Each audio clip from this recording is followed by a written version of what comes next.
Hello viewers, today I am going to cover Biology ICSE Class 10 Competency Focused Practice Question given by Council for the year 2024-25. Starting with question number 31.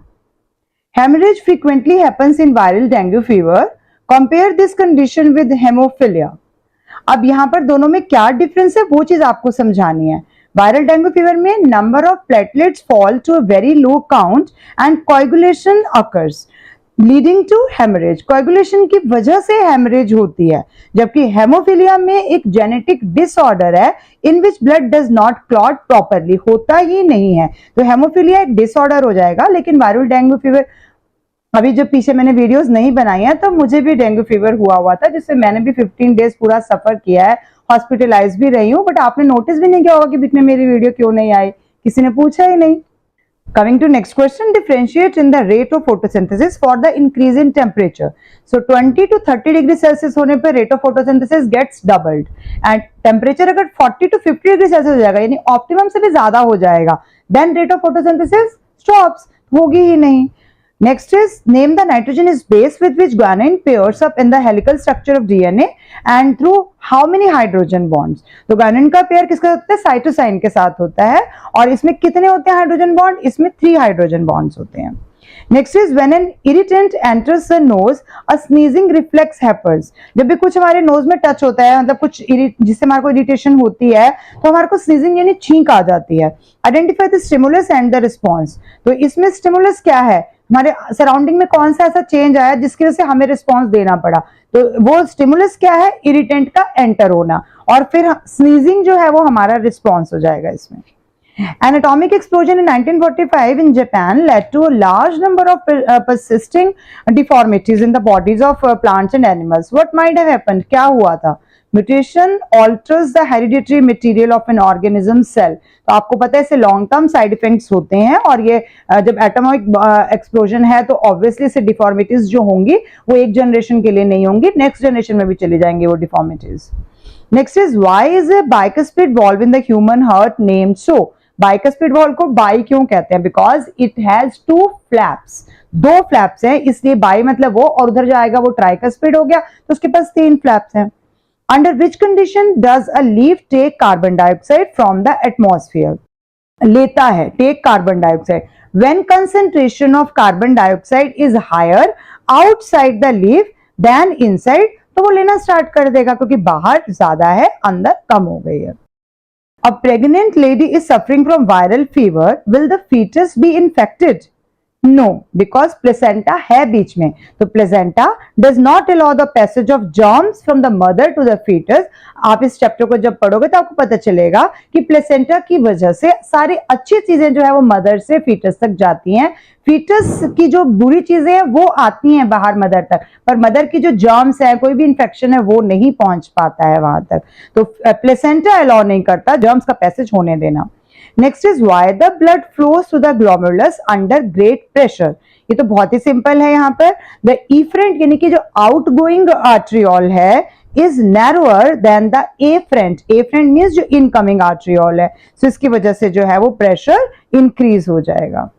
Differentiate between genotype and phenotype. तो genotype is combination of genes and phenotype is the expressed character, यानी कि observable characteristic जो हमें बाहर से दिखाई दे रही है, that is phenotype, और genotype means genetic अंदर जो है वो क्या है, तो वो genetic makeup हो जाएगा आपका, इसीलिए combination। Next is the number of asthma patient increases during winters in metropolitan cities like Delhi. Why is it so? How can it be reduced? तो अभी आपको पता ही है, ये दिवाली का टाइम चल रहा है, दिवाली के दिनों में आपने देखा ही है नॉर्थ इंडिया में मेट्रोपॉलिटन सिटीज में कितना ज्यादा पोल्यूशन हो जाता है। तो किसकी वजह से हो रहा है? एयर पोल्यूशन की वजह से हो रहा है, कॉजेज रेस्पिरेटरी प्रॉब्लम्स हो रही हैं। क्या कर सकते हैं हम इसको रोकने के लिए? मैं पहला बोलूंगी, अगर अब मैं इसको डायरेक्टली, क्योंकि तो विंटर्स बोला उन्होंने, दिवाली नहीं बोला, तो मैं बोलूंगी क्रैकर्स नहीं होने चाहिए, तो बच्चे तो कहेंगे ये तो पागल हो गए हैं, हमें क्रैकर्स के लिए ही मना कर रहे हैं। लेकिन अगर हमें पूछा जाता दिवाली के हिसाब से तो अलग बात होती है, बाकी विंटर्स के हिसाब से पूछा गया तो हम क्या कर सकते हैं? Installation of tall chimneys in factories with filters. इसके अलावा हम इलेक्ट्रोस्टैटिक प्रेसिपिटेटर्स लगा सकते हैं, ताकि इंडस्ट्रीज से होने वाले पोल्यूशन को हम काफी हद तक कम कर पाए, क्योंकि विंटर्स में वो ज्यादा जितना भी फॉग स्मॉग बनता है वो नीचे ही रह जाता है, ज्यादा ऊपर नहीं उठ पाता, इसी वजह से ज्यादा प्रॉब्लम्स आने आने लग जाती हैं। Next question, in our country the infant mortality rate is high but the population is still increasing in India. Explain. Infant mortality होने के बावजूद भी population बढ़ती ही जा रही है, क्या रीजन है? तो बहुत सारे रीजन है। People for economically weaker sections think it is safer to produce more children so that at least some may survive. तो ये उनका सोचना होता है कि कम से कम कुछ तो सर्वाइव करेंगे, तो हमें ज्यादा उनको लाना चाहिए, so that they can get helping hands. आप ये भी कह सकते हो क्योंकि उनको हेल्पिंग हैंड्स चाहिए होते हैं। They don't have any entertainment sources, बहुत सारे और भी रीजंस है कि पॉपुलेशन स्टिल इंक्रीज हो ही रही है। Next is justify the statement vermiform appendix is an vestigial organ in humans. तो ये तो आपको पता ही है वेस्टिजियल ऑर्गन्स कौन से होते हैं जो हमारे नो लॉन्गर यूज में नहीं है, अब हमारे यूज में नहीं है। तो vermiform appendix projects from the blind end of the caecum and is functionless. अभी तो काम नहीं हो रहा, वेस्टिजियल ऑर्गन है ह्यूमन में, इसीलिए अब क्योंकि इसका कोई फंक्शन नहीं है। Next is what is adrenal virilism. Adrenal virilism है क्या? तो ओवरग्रोथ ऑफ एड्रिनल कॉर्टेक्स का ज्यादा ग्रोथ होना in a mature women results in the development of beard, moustache and deep voice. तो मेल कैरेक्टरिस्टिक आना शुरू हो जाती हैं अगर ओवरग्रोथ हो जाती है एड्रिनल कॉर्टेक्स की, जिसको हम एड्रिनल विरिलिज्म कहते हैं। Explain the functions of corpus luteum when ovum is fertilised. तो अगर ओवम फर्टिलाइज हुआ है तो उस समय के लिए कॉर्पस ल्यूटम का क्या फंक्शन है? कॉर्पस ल्यूटम रिलीजेस प्रोजेस्टेरॉन जो हार्मोन है and keeps the uterus in A stable state suitable for implantation. तो क्योंकि वो उसको लेकर आ रहा है उस पोजीशन में जिसमें इम्प्लांटेशन होनी है, तो इसका मतलब वो प्रोजेस्टेरॉन रिलीज कर रहा है, हार्मोन रिलीज कर रहा है यूट्रस को फिट बनाने के लिए कि इम्प्लांटेशन होने वाले, क्योंकि ओवम जो है वो फर्टिलाइज हो गया है। सेकंड उसने बोला ओवम इज नॉट फर्टिलाइज्ड। अगर ओवम फर्टिलाइज नहीं होगा तो क्या करेगा? तो corpus luteum stop producing progesterone, वो प्रोड्यूस ही नहीं करेगा, उसको पता है कि फर्टिलाइजेशन नहीं हुई है, कोई जाइगोट फॉर्मेशन नहीं हो रही है। Next is Shruti's mother gave birth to two male babies. Both the babies had a strong resemblance to each other. The doctors said that they have been formed from a single ovum. What kind of twins are they? तो कौन से वाले twins हो गए ये दोनों, जिसमें उसने बोला कि वो सिंगल ही ओवम से बने हैं, तो obviously they are identical twins. And why are they of same gender? क्योंकि उसने बोला कि बोथ मेल बेबीज हैं, या दोनों ही मेल होते हैं दोनों ही फीमेल होते हैं आइडेंटिकल में, तो यहाँ पर वो सेम जेंडर के क्यों है?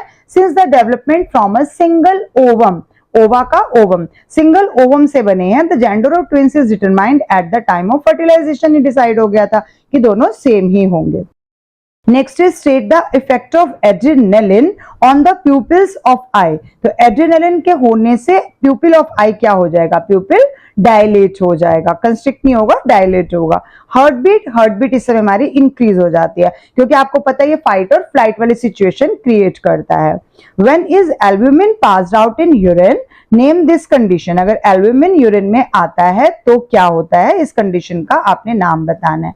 Due to high blood pressure और due to increased permeability of women's capsule membrane on account of, क्यों होता है? बैक्टीरियल इन्फेक्शन, एल्ब्यूमिन में भी पास्ड आउट वाया यूरिन होता है।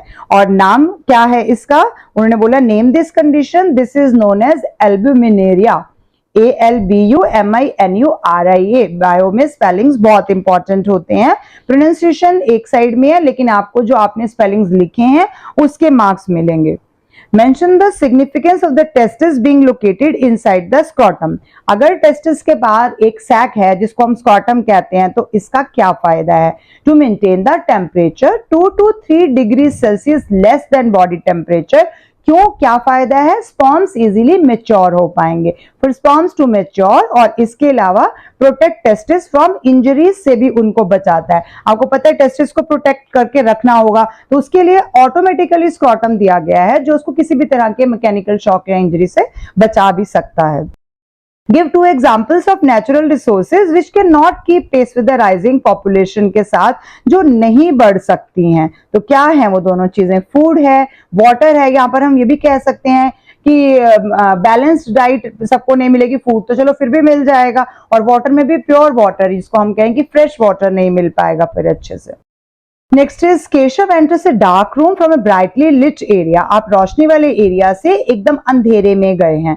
He experiences difficulty in viewing objects। शुरू में कुछ नहीं दिखाई देगा, but gradually his vision improves, लेकिन धीरे धीरे दिख जाएगा। Explain the role of photoreceptors in this case। तो क्या रोल है यहाँ photoreceptors का? आपको पता है डिम लाइट में हमारे रॉड्स काम करते हैं, यानी कि रोडोप्सिन रिलीज होता है, रीजनरेट होता है। तो हम लिखेंगे रोडोप्सिन गेट्स ब्लीच्ड इन ब्राइट लाइट, क्योंकि यहाँ तो ब्राइट लाइट में है ना, तो रोडोप्सिन ब्लीच हो जाएगा ब्राइट लाइट में। तो it takes a few second for it to regenerate. In dim light में आने पर उसको रीजनरेट होने के लिए कुछ सेकंड्स का टाइम लगेगा।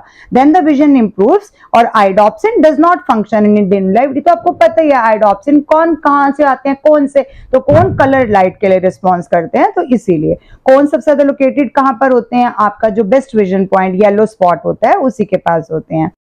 Next is on a winter night, a group of workers slept in a closed room, having a burning furnace to keep themselves warm. Most of them died in their sleep. What is the reason for their fatality? क्यों ये tragedy हुई है उनके साथ? Because burning furnace emits, अगर तो पूरी oxygen मिल रही होती तो कार्बन डाइऑक्साइड एमिट होता, बट क्योंकि रूम तो बंद है और बर्निंग फर्नेस जल रही है पूरी देर, तो emits carbon monoxide. This combines with oxygen to form a stable compound. Stable compound बनाएगा जिसको कार्बन मोनोऑक्साइड बोलते हैं, तो कार्बोक्सी हेमोग्लोबिन बनेगा, which cuts off the supply of oxygen to tissues. Carboxy haemoglobin के बनने की वजह से कार्बन मोनोऑक्साइड पॉइजनिंग हो जाएगी, जिसकी वजह से ये फैटेलिटी हुई है। Next long answer questions 3 markers. तो इनको ज्यादा एक्सप्लेन नहीं करूंगी क्योंकि ये आपकी बुक में ऑलरेडी एक्सप्लेन्ड है, तो थोड़ा थोड़ा ब्रीफली बस कवर करने की कोशिश कर रही हूँ। Next is Rohit father has increase thirst and hunger with frequent urination हो रही है, बार बार प्यास लग रही है। He also gets fatigued very often. His doctor advised him to get a blood sugar profile test done. Name the disease based on the symptoms given above.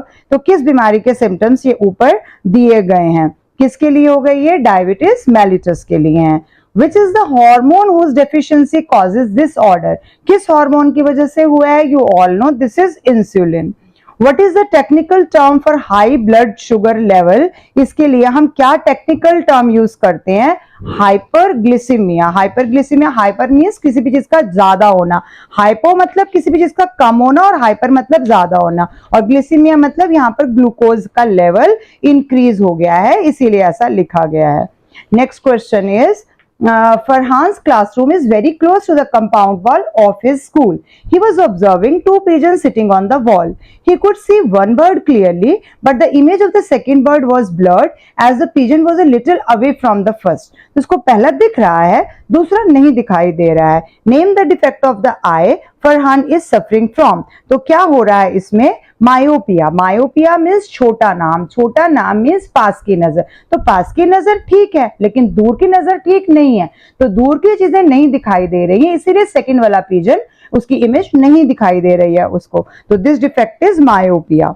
Where is the image of the second pigeon formed in his eyeball? So कहाँ बन रहा है? Behind the retina, पीछे जाकर बन रहा है, इसीलिए। तो what lens can be used to correct the defect? तो इसके लिए हम कनकेव लेंस यूज करेंगे। तो कॉनकेव लेंस पहले डाइवर्ज कर देगा, डाइवर्ज करने के बाद जब वो कन्वर्ज करेगा तो जो इमेज पहले रेटिना से दूर बन रही थी अब वो एग्जैक्टली रेटिना पर बन जाएगी। तो आप देख रहे हो सेंस ऑर्गन्स चैप्टर आपका बहुत इंपॉर्टेंट है, इसमें काफी सारे क्वेश्चंस आपके पेपर में कवर किए जाते हैं। मैंने इनके ऊपर डायग्राम बेस्ड क्वेश्चंस वीडियोस भी बनाई हुई हैं। डायग्राम आपके जितने भी शॉर्ट क्वेश्चंस बायो के जो आते हैं डायग्राम बेस्ड, वो मैंने उनके ऊपर 2 सेपरेट वीडियोस बनाई हुई हैं। If you want you can take help from those videos also. Manoj was writing a composition on the importance of education in life. Name the part of the brain that Manoj uses for writing the composition. वो सोच रहा है, लिख रहा है, देख देख कर नहीं लिख रहा है या कहीं से चीटिंग नहीं कर रहा है। तो कौन सा पार्ट ब्रेन का यूज हो रहा है यहाँ पर? सेरिब्रम यूज हो रहा है। इज इट वोलेंट्री और इनवोलेंट्री एक्शन? सोच रहा है ना, खुद कर रहा है तो वोलेंट्री एक्शन है, अपनी मर्जी से किया जा रहा है। Next is trace the nervous pathway using the following terms. तो muscles of hand, sensory nerve, finger tips, motor nerve and brain. तो कैसे लिख रहा है वो? सबसे पहले जो सेंस ऑर्गन है वहां से स्टार्ट होता है, तो फिंगर टिप से स्टार्ट होगा, then sensory nerves, and then brain आ गया आपका बीच में, फिर ब्रेन ने मोटर नर्व्स को मैसेज दिया और मोटर नर्व ने मसल्स ऑफ हैंड को बताया कि भाई लिखो, मेरे दिमाग में आ गया है कुछ और अब आपको उसको कॉपी डाउन करना है। अगर आप जो याद कर करके लिख रहे हो, समझ के लिख रहे हो, तो हेल्प तो आप ब्रेन की ले रहे हो ना उस केस में। नेक्स्ट तो आपका बहुत ही जाना पहचाना डायग्राम आ गया, study the diagram and answer the question, identify the apparatus. क्या है ये? Ganong potometer. What is it used to measure? किसको मेजर करता है? To measure the water uptake by the cut shoot. जो शूट हमने ऑब्लिगली काट कर रखी है वो कितना पानी अपटेक कर रही है ट्रांसपिरेशन के लिए। Mention any one limitation of using the apparatus. तो कोई बहुत सारी दी हुई है आपकी बुक में, बाकी सबसे सिंपल यही है, it is very difficult to introduce an air bubble. हमने बोल तो दिया कि हमने एयर बबल इंट्रोड्यूस कर दिया, बट आपको पता है it is not a easy job. Next is the statements given below are false, correct and rewrite the complete statement को दोबारा लिखना है आपने। Fruit ripening is induced by abscisic acid. जब भी फ्रूट पकाते हैं हम तो वो इंड्यूस होता है एब्सिसिक एसिड से, ये दिया गया तो इसको करेक्ट करना है। तो fruit ripening is induced bye हम किससे कर सकते हैं? इथाइलिन को यूज कर सकते हैं, एब्सिसिक एसिड ABA को नहीं कर सकते, तो इथाइलिन यूज होगा। या फिर हम इस स्टेटमेंट को दूसरे ढंग से कैसे करेक्ट कर सकते हैं? Senescence and falling of leaves is induced by abscisic acid. तो हमने एसिड को सेम रहने दिया, उसका फंक्शन लिख दिया, या फिर राइपनिंग को रहने दिया तो उसका हमने चेंज करके इथाइलिन कर दिया। Next statement is roots show negative hydrotropism. Roots जो है वो नेगेटिव हाइड्रोट्रोपिज्म शो करती हैं, तो यहां पर आपके पास क्या करेक्ट हो जाएगा? एक तो मैं रूट्स की जगह पे शूट्स कर सकती हूँ, तो शूट्स शो नेगेटिव हाइड्रोट्रोपिज्म, ये करेक्शन हो गई। या फिर हम इसका दूसरा लेंगे तो रूट्स शो नेगेटिव फोटोट्रोपिज्म, यानी कि सनलाइट के लिए नेगेटिव हो जाएगा, क्योंकि रूट्स तो नीचे जा रही हैं तो फोटोट्रोपिज्म के लिए नेगेटिव हो जाएगा। थर्ड है इसका, thigmotropism can be demonstrated by using a clinostat. Clinostat हम किसके लिए यूज करते हैं? जियोट्रोपिज्म के लिए। तो geotropism can be demonstrated by using a clinostat, यहाँ थिग्नोट्रोपिज्म लिखा है जो कि गलत हो जाएगा। हम जियोट्रोपिज्म देखते हैं ना, क्लिनोस्टैट जब रोटेट करता रहता है तो वो चेंज नहीं करता अपनी direction. Two heterozygous pea plants having round seeds are crossed with each other. Write the phenotypic ratio of the offspring. तो कितना हो जाएगा? फेनोटाइपिक है तो ऑब्जर्वेबल है तो 3:1 हो गया। What will be the genotypic ratio of the offspring? तो जीन्स में कितना है? 1:2:1 आ जाएगा। Which of the above traits is recessive? तो आपको पता है ये राउंड अगर है तो उसका रिसेसिव ट्रेट क्या हो जाएगा? रिंकल्ड। तो रिंकल्ड सीड इसका दूसरा रिसेसिव ट्रेट हो गया। 59 is how is the rate of transpiration affected under the following environmental condition? तो रेट ऑफ ट्रांसपिरेशन पे क्या असर पड़ेगा? हाई टेम्परेचर होने पे rate of transpiration maximum transpiration हो जाएगा, यानी कि मोर ट्रांसपिरेशन होगी, क्योंकि टेम्परेचर इंक्रीज हो गया, ट्रांसपिरेशन ज्यादा हो रही है। Next is low humidity. अगर ह्यूमिडिटी कम है, यानी बाहर के एटमॉस्फेयर में पानी की मात्रा कम है, तो क्या हो जाएगा? अगेन मोर ट्रांसपिरेशन हो जाएगी। Last is low intensity of sunlight. अगर सनलाइट की इंटेंसिटी कम है तो सनलाइट अगर ज्यादा नहीं होगा तो ट्रांसपिरेशन ऑब्वियसली लेस हो जाएगी, तो इस केस में हम क्या लिखेंगे? लेस ट्रांसपिरेशन हो जाएगी। With this I conclude my today's video। Bio के आपको कॉम्पिटेंसी फोकस में इतने ही क्वेश्चंस दिए गए हैं और बहुत सारे क्वेश्चंस इसमें से आपको पेपर में भी मिलने वाले हैं। आई नो वेरी वेल कि इसमें बहुत सारे बहुत सिंपल क्वेश्चंस भी हैं, लेकिन आपको पता है बायो के पेपर में भी आपको अच्छे से करना है, तभी आप अपना सेंटम ला पाएंगे। So thank you for watching till the end. Keep watching, sharing and subscribe to my channel, and please don't forget to press the bell icon. Thank you.